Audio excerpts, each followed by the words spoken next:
وضو جو عموماً سب لوگوں کو ضرورت ہوتا ہے، تو وضو کے 4 فرائض ہیں: چہرہ دھونا، بازو کو دھونا، چوتھائی ساتواں سے دھونا اور ٹخنوں تک پاؤں کو دھونا، ٹخنوں سمیت پاؤں کو دھونا۔ تو یہ 4 اس طرح سے دھل جائیں کہ بال برابر جگہ بھی خالی نہ رہے، وضو ہو جاتا ہے۔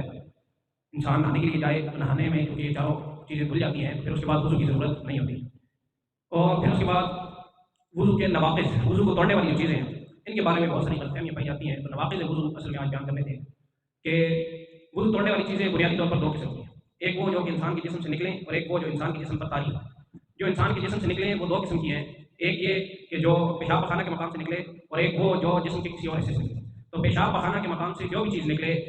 چاہے وہ خون ہو، چاہے وہ پیپ ہو، چاہے وہ پانی ہو، چاہے وہ کنکر پتھر ہو، چاہے وہ کیڑا ہو، ایک تو یہ کہ وہ ناپاک ہوتا ہے، دوسرا یہ کہ اس کے ساتھ وضو ٹوٹ جاتا ہے۔ اور جو دوسری قسم کی چیزیں ہیں وہ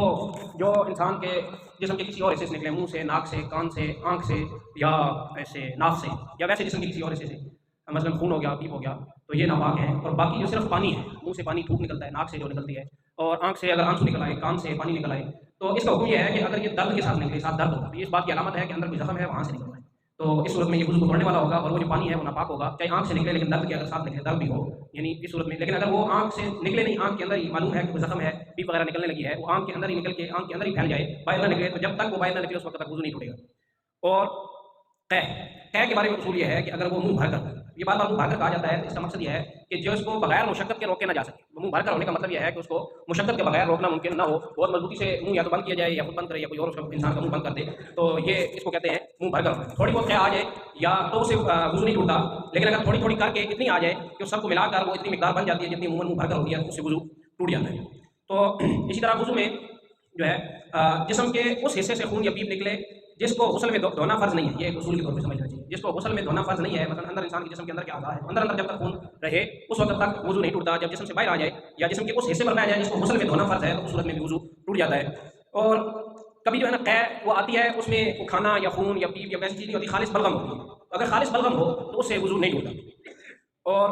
بعض لوگوں کے مسوڑوں میں جو ہے وہ مسئلہ ہوتا ہے، جس سے ان کو بار بار خون آتا ہے، تو اگر وہ خون آئے یا ویسے منہ سے خون آئے اور جب وہ تھوکے تو اسے تھوک کے ساتھ خون ہو تو اس صورت میں دیکھ لینا چاہیے، اگر تھوک غالب ہو تو وضو نہیں ٹوٹتا، اگر خون غالب ہو تو پھر وضو ٹوٹ جاتا ہے۔ اسی طرح جسم کے کسی حصے پر زخم لگ گیا یا کوئی دانہ وغیرہ تھا، اس کو کھول دیا اور اس سے خون نکلا، تو اس کو کسی کپڑے کے ساتھ یا ہاتھ کے ساتھ صاف کر دیا۔ ایک بار صاف کیا، پھر دوبارہ وہ اوپر آیا، پھر صاف کیا، پھر اوپر آیا۔ اب اگر اس کی مقدار اتنی ہو گئی کہ اگر یہ صاف نہ کرتا تو وہ بہہ جاتا، تو پھر وضو ٹوٹ جائے گا۔ اگر اتنی مقدار نہیں ہے، کم ہی مقدار ہے، صرف وہ ہاتھ کے ساتھ لگ جاتا ہے، تو اس صورت میں وضو نہیں ٹوٹے گا۔ اسی طرح وضو کرتے ہوئے ناک سے جمع ہوا خون نکلا، تو اس کا اصول یہ ہے کہ اگر وہ مسور کے دانے کے برابر ہے، مسور کی جو دال ہوتی ہے اس کے برابر اگر وہ جمع ہوا خون نکلا ہے تو اس سے وضو نہیں ٹوٹتا۔ اگر اس سے زیادہ ہو جائے جمع ہوا خون تو پھر اس سے وضو ٹوٹ جاتا ہے۔ اس کے علاوہ نیند ہے، نیند کی وجہ سے وضو ٹوٹ جاتا ہے، اور وہ بھی اس صورت میں کہ اگر زمین پر لیٹ کر سوئے، کروٹ سے سوئے، یا بیٹھے ہوئے سوئے لیکن سہارا لے کر، ٹیک لگا کر سونے سے بھی وضو ٹوٹ جاتا ہے۔ البتہ وہ حالتیں جو نماز کی حالتیں، جیسے قیام کی حالت ہے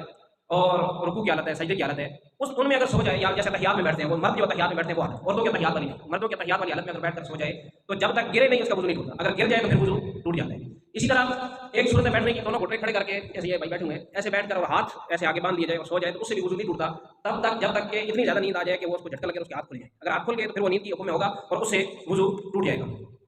اور سہارا لگا کر، ٹیک لگا کر کسی چیز کے ساتھ اگر سویا تو بھی وضو ٹوٹ جائے گا۔ سہارا لگانے کا مطلب یہ ہے کہ اگر وہ چیز اس سے ہٹائی جائے تو وہ گر جائے، سارا مطلب اس طرح اتنا سارا لگایا ہوا ہو دیوار کے ساتھ، پلر کے ساتھ، کرسی کے ساتھ، لاٹھی کے ساتھ، کہ اگر وہ ہٹایا جائے تو وہ گر جائے، تو پھر اس صورت میں وہ سارا شمار ہوگا، ورنہ یہ شمار ہوگا کہ وہ اسی طرح ایک ٹانگ پر بیٹھتے ہیں، یعنی ایک پاؤں پر بیٹھتے ہیں اور ایک جو ہے ٹانگ کھڑی کر لیتے ہیں، جیسے حفظ والے بچے عموماً آپ دیکھتے ہیں بیٹھے ہوئے، اس صورت میں اگر کوئی سو جائے تو وہ بھی اس سے بھی وضو ٹوٹ جاتا ہے۔ اس کے علاوہ بے ہوشی، غشی، جنون طاری ہو جائے، کوئی پاگل ہو جائے، مرگی ہو جائے، تو اس کے ساتھ بھی وضو ٹوٹ جاتا ہے۔ نماز میں ہنسنا اس طرح سے کہ اپنے علاوہ 2-3 لوگ کہہ کا سن لیں، نماز میں کہتا لگا دے تو اس سے بھی وضو ٹوٹ جاتا ہے۔ جب وضو ٹوٹ جاتا ہے تو ساتھ میں نماز بھی ٹوٹ جاتی ہے۔ اور اسی طرح مرد اور عورت کا بغیر حائل کے شرمگاہ ملنا، صرف ملنا ہی کافی ہے، اس سے بھی وضو ٹوٹ جاتا ہے۔ تو یہ تو چیزیں یہ ہمیں سمجھنی چاہیے، اور حضور نے بھی